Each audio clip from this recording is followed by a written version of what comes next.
But to talk about the NFL and the Patriots' big win over the New York Jets on Sunday, joining us on the line, Audacy NFL insider Ross Tucker. Insider calls are brought to you by Hellman's Real Mayonnaise Mayo Game Day. Be delicious. Ross Tucker, the Patriots' big win over the Jets. They're going to ride this all the way to a postseason wild card berth, are they not? Yeah, it's funny you say that. I actually just took out a second mortgage. Nice.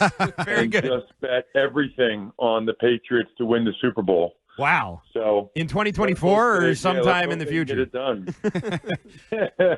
I got to say, for having a disappointing season, obviously, this has to be a heck of a week for you guys with the Yankees about to get swept and with the Patriots beating the Jets.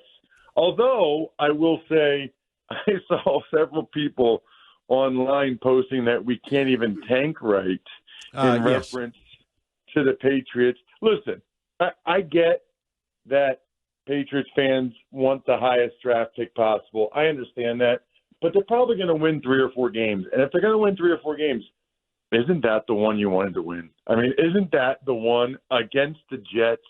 I mean, it's incredibly embarrassing that the year that the Jets are all in and the Patriots are basically all out in terms of, their personnel decisions with trading Judon and Uche and all that stuff, right? The fact that the Patriots still beat the Jets, like I'm from Eastern Pennsylvania. I'm not even a little bit a Jets fan, and I'm embarrassed for them. Do you think the Patriots were embarrassed?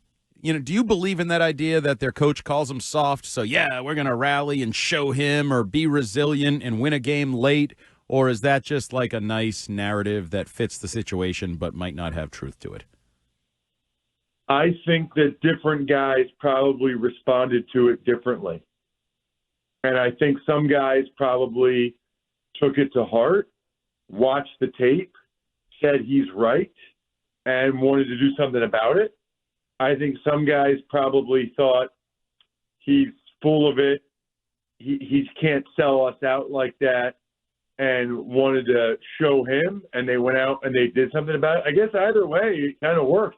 Like whether they took it to heart or they wanted to show Mayo he was wrong, or take out their frustration. Either way, obviously they played much better and gave themselves a chance to win. All right, right now, let's say there's 1 million people listening right now.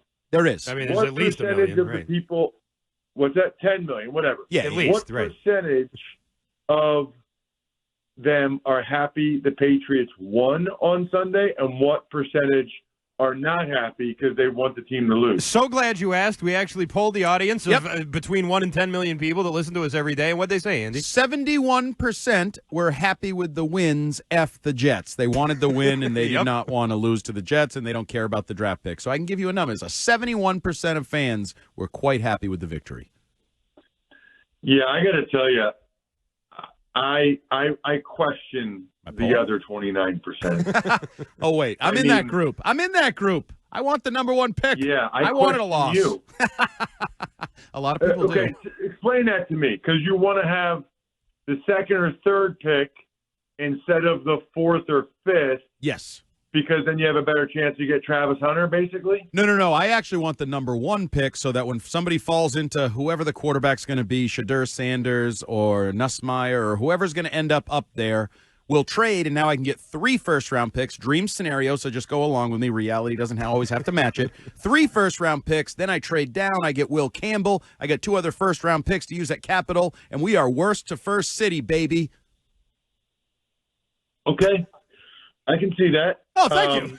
All right. First of all, you got a lot of competition. True. To get the number 1 overall pick. Yeah, those Carolina Panthers stink.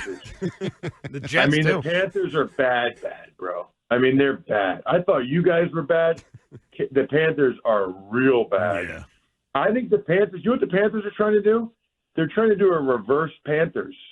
They're the one that just gave up all the picks last year to get Bryce Young, and it totally blew up in their face. Yep. And now they want to do to somebody else what Chicago did. Although actually they won't even do that. They'll draft a new quarterback, which is really sad.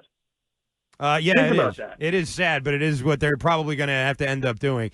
Speaking of quarterbacks, Raj, what do you think of the hit that knocked Drake Maye out of the game? And assuming he doesn't play this week, what do you think this does for his first season? I know he didn't start the year right away, but how do you sort of feel this is going, and what do you think this injury is going to mean about it? Well, I think it's going very well. I've been super impressed. Anytime you're talking about head injuries, quarterbacks, young quarterbacks, it gets concerning. I would agree that I would like to think and hope that they would err on the side of caution. But I think we talked about this last week. To me, he's been really, I would say, the most positive aspect of the team. Now, other aspects of the team certainly played a lot better in this game, and Jacoby came in and did what he needed to do late to win the game. But I would still be very, very encouraged by Maye, and I'll be curious to see, how he responds when he does come back, because sometimes for guys that's the first time. I don't know. Was he diagnosed with the concussions in college? I didn't even look that up. I don't know if I don't believe so. I don't think no. I don't believe was, he has yeah. a history. No. Yeah, because that's a different deal then, right? Yep. Like if it's your first, it's a different deal either way. If he's had multiple, okay, well that's a concern. If it's his first, then I'll be curious to see how he comes back from it. Anthony Richardson did something that I have never seen in my years watching football at any level, and he obviously was benched today, maybe because of it, maybe because he just stinks and can't complete passes. But how stunned were you to see a quarterback, a supposed franchise quarterback, a top 10 pick, tap out of a football game? Yeah, I couldn't possibly be more stunned. I'm 45 years old. I've never seen it before at any level of football. I can't ever remember seeing a quarterback tap their helmet and come out. And I go through stages giggling in my head about what the most ridiculous aspect of it is. So number one, that he scrambles and gets yardage and that he's so out of breath that he thinks he needs to come out of the game. That's number one. How can your conditioning be that bad after Lamar Jackson does that every play? Yep. How can your conditioning be that bad? Then number two, the fact that he did it. He came out of the game because he was tired and needed a blow. It's up to the coaches to identify that you just ran around all over the place and give you a safe play there you can catch your breath on the next play, or you can even tell them that rather than tapping it out.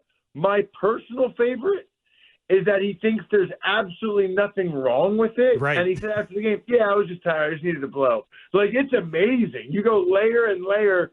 And you're talking about a guy who's he is putting up my favorite stat lines in the NFL every week. You'll check in late second quarter, he'll be 2 for 14 for 87 yards and a touchdown. And it's how is that even possible? How is that possible? It's unbelievable. I love Flacco, and Flacco gives them a better chance to win. And so I understand why the Colts are making the decision they are.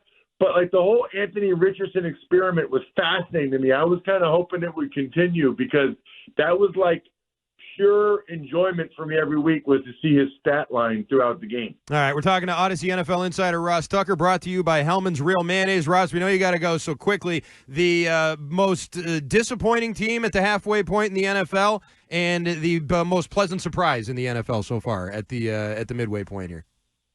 Yeah, I think it would be impossible to name any team as most disappointing other than the Jets. I don't even know how you do that. By far, the Jets.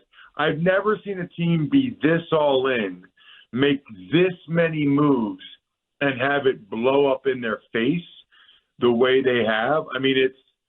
It's incredible.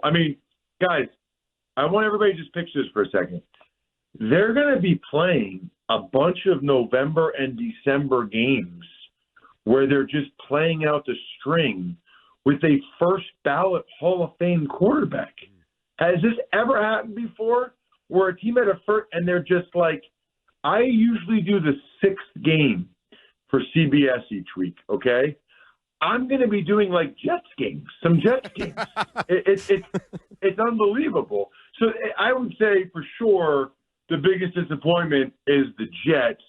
Biggest surprise, I mean, I don't know, I told everybody, maybe even you guys before the year, that the Commanders were my surprise team. Yep. So maybe they're not my biggest surprise, but they're up there. I would say I definitely was not expecting the Broncos to be 5-3 at this point. I mean, think about that for a second. Nobody wanted Bo Nix other than the Broncos. I mean, the Falcons took Penix. We know about the top 3. The Vikings took J.J. McCarthy.